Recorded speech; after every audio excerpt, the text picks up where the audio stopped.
नमस्कार दोस्तों। बच्चों को अपना कार्बन कॉपी मत बनाइए।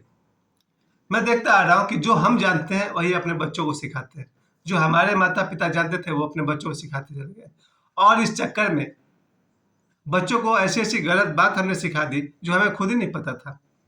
अक्सर मैं सोचता हूँ कभी कभी जब हम बच्चों को सिखाते हैं Akbar the great, Ashoka the great, Sikandar the great, तो फिर बच्चे को लगना चाहिए ना ग्रेट का मतलब क्या होता है। ग्रेट किसे कहा जाए? अगर देखा है कि सिकंदर पूरी दुनिया को लूटते रहे, भारत को भी लूटा। एक लुटेरे के बारे में हम लोग को सिखाया गया, बचपन से स्कूल में सिखाया गया कि Sikandar the Alexander the great, Sikandar महान। और वही हम भी सीख गए और हम अपने बच्चों को भी वही चीज सिखा रहे हैं, सिकंदर महान, अलेक्जेंडर द ग्रेट। इसमें समझदारी क्या है? बच्चे हमारा कार्बन कॉपी क्यों बने? अच्छा तो हो कि बच्चे हमारा कार्बन कॉपी बिल्कुल न बने। मैंने अपने बल पर देखा है, जैसे हर बच्चा, उसको अधिकार है अपने माता पिता से आगे बढ़ने का, पर हम उसको अपना कार्बन कॉपी बनाया जाए। जैसे हम हैं उसी ढर्रे पर बच्चे को लेकर चल रहे हैं। ये बच्चे के लिए अच्छी बात नहीं है। बच्चे को खुला आकाश चाहिए, खुला मैदान चाहिए जहाँ वो विकास करे। अच्छा तो तब लगता है जब भगवान श्री राम राजा दशरथ से आगे बढ़कर के अपना इमेज बनाते हैं। हर बच्चा अपने माता पिता से आगे बढ़े, वो होना चाहिए। अच्छा तो लगता है कि भगवान कृष्ण अपने पिता वसुदेव से बहुत आगे बढ़ते हैं, और वही अच्छा भी लगता है, शोभनीय है। हर बच्चा अपने माता पिता से आगे बढ़े, पर कुछ लोगों को मैं देखता हूँ वो अपने बच्चों को अपना कार्बन कॉपी बनाने में लगे हुए हैं, जबकि यही बच्चे हमारे देश के भविष्य हैं।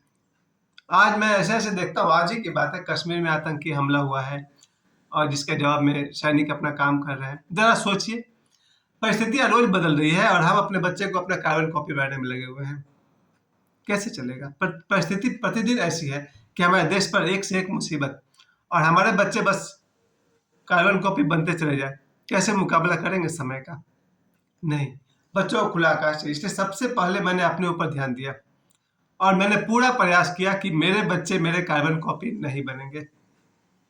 बिल्कुल डिफरेंट होना ही होगा उन्हें। इसलिए आप गौर करिएगा, जो लोग मुझे करीब से जानते हैं, मेरा रास्ता और मेरे बच्चों का रास्ता अलग ही नहीं है, बल्कि उल्टा भी है।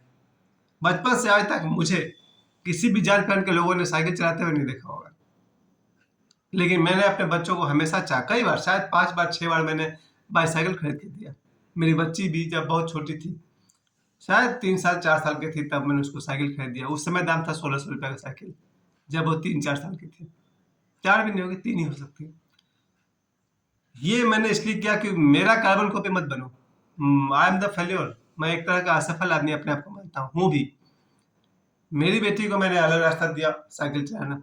2012 तक आते आते मैंने एक और बड़ी साइकिल खरीद दी, तब मेरा बेटा था 8 साल का। वो मेरे बेटे ने उससे सीखा। फिर समय आते आते दोनों बच्चों ने बाइक चलाना शुरू किया, फिर कार चलाना शुरू किया, और मुझ में ऐसा कोई क्वालिटी है ही नहीं। मुझे एक बात के लिए मैं बहुत निश्चिंत हूँ कि मैं एक ड्राइविंग में मैं बहुत पिछड़ा हुआ आदमी रहा, लेकिन मेरे बच्चे मेरा कार्बन कॉपी नहीं हुए। दूसरी बात, बचपन के लेकर के 1 साल से 12 साल तक, जब तक 12 में नहीं था, 9 साल तक, 9 साल तक मेरा जीवन था वो योद्धा का जीवन रहा।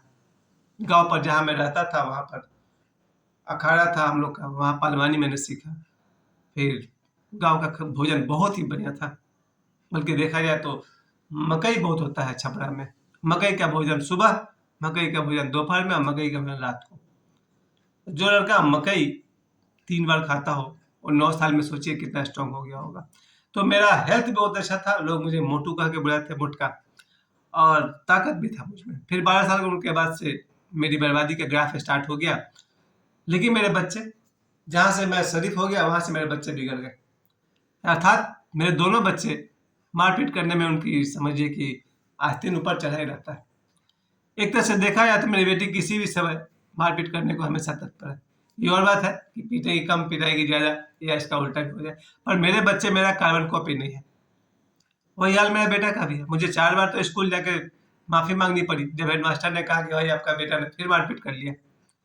जब मुझे पता चलता था कि मेरे बेटे ने मारपीट कर लिया, चाहे स्कूल में मारपीट किया, मोहल्ले में मारपीट किया, किसी एरिया में कर लिया, तो कारण जानने से पहले मुझे खुशी होती थी। ये एक बात तो अच्छा हुआ कि मेरा बच्चा मेरा कार्बन कॉपी नहीं हुआ।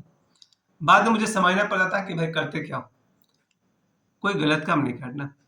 अगर अपनी गलती है तो उसे एक्सेप्ट करो, और मारपीट कोई हल नहीं है। फिर भी सबसे बड़ी खुशी मुझे इसी बात की है कि मेरे बच्चे मेरा कार्बन कॉपी नहीं है। और यही बात मैं आप सभी से कहना चाहता हूँ, अपने बच्चों को अपने से 2 कदम आगे बढ़ाइए। 2 कदम क्यों, 100 कदम आगे बढ़ाइए। अभी देखा जाए, मैं सबसे ज़्यादा तो मैं परिचित हूँ बॉलीवुड से। बॉलीवुड में देखा है तो जितने भी एक्टर्स हमारे ज़माने का हुए 70s वाले, उन सब के बच्चे मैक्सिमम तो ट्राई किए कि एक्टर के बाद एक्टर ही बनेंगे। परिणाम क्या हुआ? मुश्किल से 1-2 एक्टर को मैं सफल मानता हूँ, धर्मेंद्र के बेटे सनी देओल और बॉबी देओल को, और बाकी सबको वो सफलता तो नहीं मिली जो अपने बाप को मिली। लेकिन मैं किसी का नाम नहीं लेना चाहता, मैं यही कहना चाहता हूँ कि कार्बन कॉपी मत बनाइए, उसे अपने ढंग से विकसित होने दीजिए। हर बच्चे को, हमारे जितने भी माता पिता हैं, अभी देखिए जो मेरे समय के सबसे बड़े सुपरस्टार है बाबा बागेश्वर, पिता का इमेज क्या रहा होगा? एक गांव के सीधे साधे व्यक्ति। बेटा क्या है? बेटा एक अलग ही जोश में है, हिंदू राष्ट्र की मांग कर रहा है।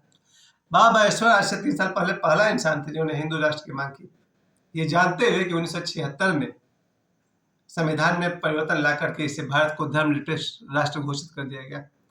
पर बाबा बागेश्वर का जोश कुछ और है, वो कहते हैं इसे हिंदू राष्ट्र घोषित कर दो। उनका मानना है पहले हिंदू राष्ट्र था।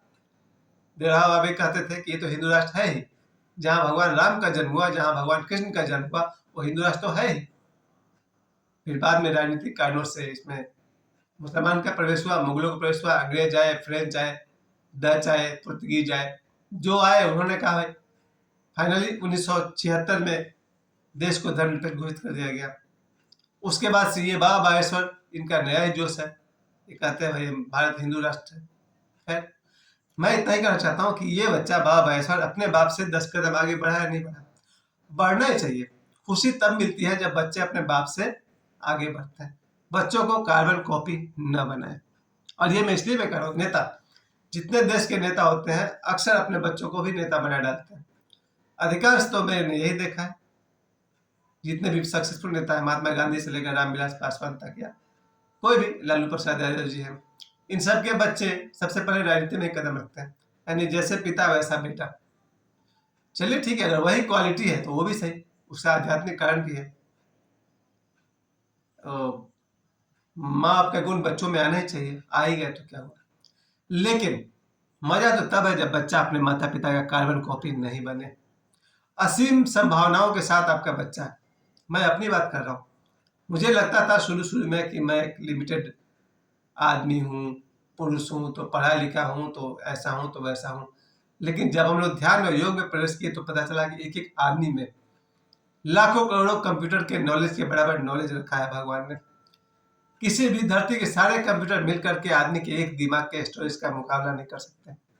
वैज्ञानिक कहते हैं कि धरती पर जितने कंप्यूटर है और उसमें जितना स्टोरेज है, उससे ज्यादा स्टोरेज भगवान ने आदमी के दिमाग में दिया है। और आदमी का दिमाग का कमाल है कि आज कार है, एरोप्लेन है, शिप है, और यानी क्या क्या है। जब एक आदमी इतना विकसित हो सकता है तो क्यों हम अपने बच्चों को अपना कार्बन कॉपी बनाना चाहते हैं? बच्चों के शक्तियों को सीमित क्यों करना चाहते हैं? पर बच्चों को कैसे पता चलेगा कि उसकी शक्तियां असीमित है? बच्चों पर तो हमारा राज चलता है।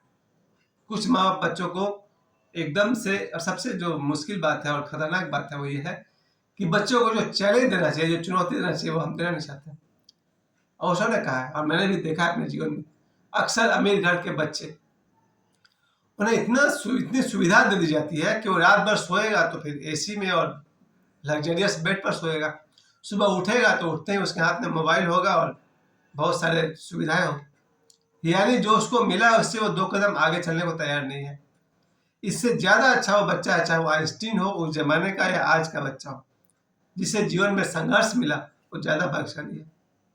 वो बच्चे भाग्यशाली हैं जो बचपन में ही संघर्ष से गुजर रहे हैं, गरीबी से गुजर रहे हैं, ये उनका सौभाग्य है। उसमें से प्रतिभा निखरने का पूरा चांस है। हर बच्चा अपने गरीबी से एक बात तो सीख ही सकता है, वो आगे बढ़ सकता है। अब आज भी 2024 में भी दुनिया के महानतम लोगों का अगर मैं बैकग्राउंड चेक करता हूँ तो पता चलता है कि उनका बचपन गरीबी में बीता।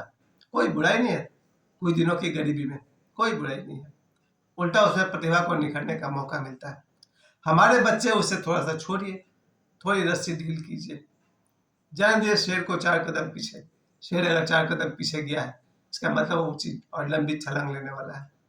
हमारे सभी बच्चों के बारे में, चूंकि आज मेरे एक दोस्त का के बेटे का जन्मदिन है और अपने उस भतीजे के जन्मदिन पर हैप्पी बर्थडे, विप्रज नाम है उसका, प्रभात झा के बेटे विप्रज का जन्मदिन है। उसके जन्मदिन पर मेरी तो ये शुभकामना है कि हमारा बच्चा, मेरा भतीजा, हम सबसे बहुत आगे बढ़े, खूब तरक्की करे, देश में नाम करे और संतुष्ट जीवन जिए।